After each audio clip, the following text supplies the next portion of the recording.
안녕하세요. 동행쌤입니다. 구독과 좋아요 부탁드립니다. 고맙습니다. 오늘은 독특한 주제를 다루어 봅니다. 외도하지 않을 자신 있어 다시 외도할지도 몰라가 오늘의 주제입니다. 외도와 직면한 부분은 매일 다툽니다. 그런 가운데 나오는 말 중에는 외도하는 사람과 외도하지 않는 사람이 있고 한 번만 외도하는 사람은 없다라는 말인데요. 이런 말을 외도 피해자가 할 경우 외도 행위자는 발끈하며 반론을 제기합니다. 그리고 모범 답안을 이야기하죠. 다시는 외도하지 않겠다거나 다시는 외도하지 않을 자신이 있다가 그것입니다.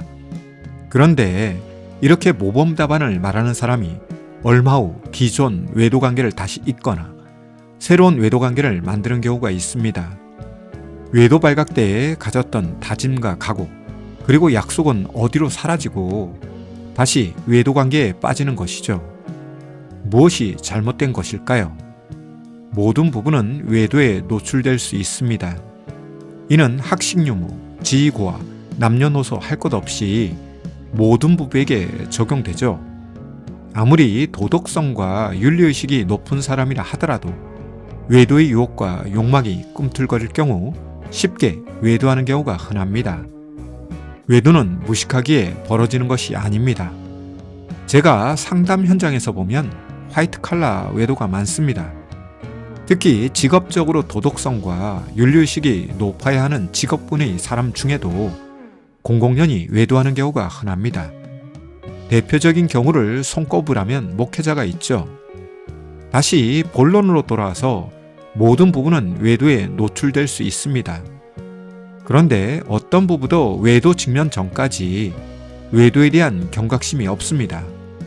특히 부부관계가 좋을수록 긍정 편향에 빠져서 다른 사람은 외도하더라도 내 배우자는 절대로 외도하지 않을 것이라고 믿죠. 물론 이런 믿음이 부부에게 필요합니다. 사랑보다 신뢰가 부부관계를 유지하는 열쇠이니 신뢰가 없는 부부라면 이미 부부가 아니죠.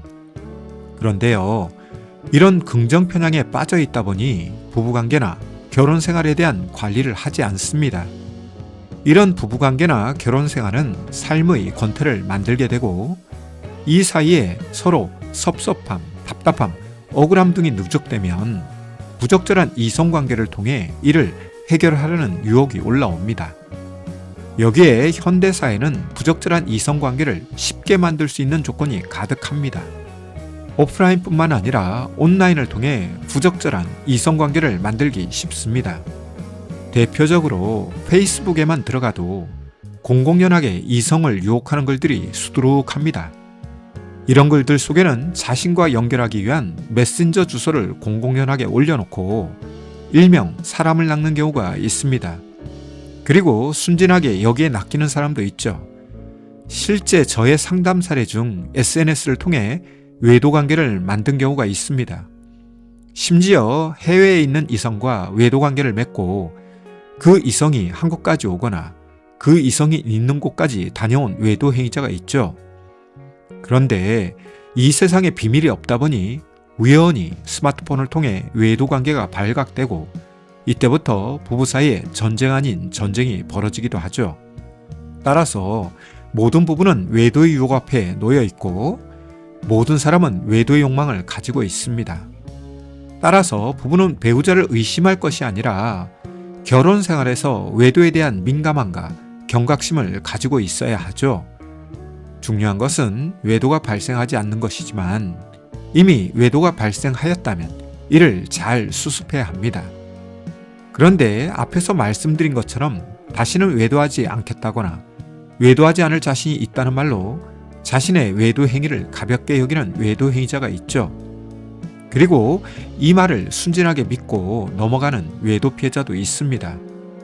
그런데 이 말보다 더 중요한 말이 무엇인지 아시나요? 여차하면 외도할지도 모른다는 말입니다. 이는 외도 피해자가 가슴에 새겨야 할 말이 아니라 외도 행위자가 가슴에 새겨야 할 말이죠. 사람들은 어떤 삶의 모토를 가지고 사느냐에 따라 반응하는 자세와 태도가 다릅니다. 예를 들어 다음과 같은 사람이 있다고 합시다. 한 사람은 암에 걸리지 않을 자신이 있다고 하고 다른 한 사람은 암에 걸릴지도 모른다고 말하는 사람이 있다고 해보죠.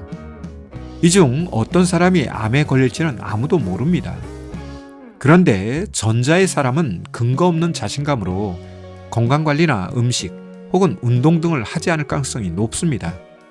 왜냐하면 암에 걸리지 않을 자신이 있다고 생각하니 먹는 것, 생활하는 것 등에서 자기 멋대로 살죠. 그런데 후자의 사람은 어떨까요? 암에 걸릴까 염려와 근심하는 염려증 환자가 될 수도 있지만 평소 암에 걸리지 않기 위해 건강관리 및 음식과 운동에도 신경을 쓸 가능성이 높습니다. 쉽게 말해 자기 관리를 한다는 것이죠. 외도도 이와 비슷합니다.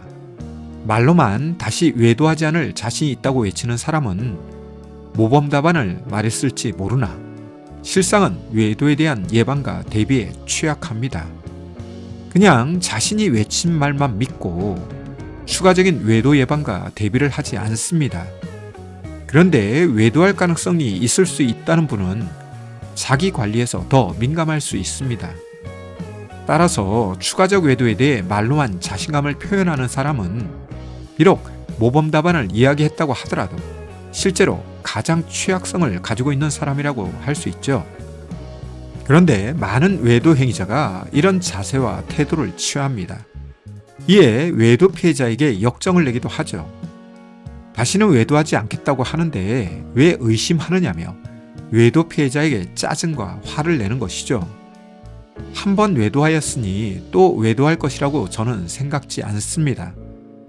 많은 외도 행위자는 첫 번째 외도 이후 외도 피해자가 인정하지 않는다고 하더라도 외도와 거리두기를 하려는 마음 정도는 있습니다.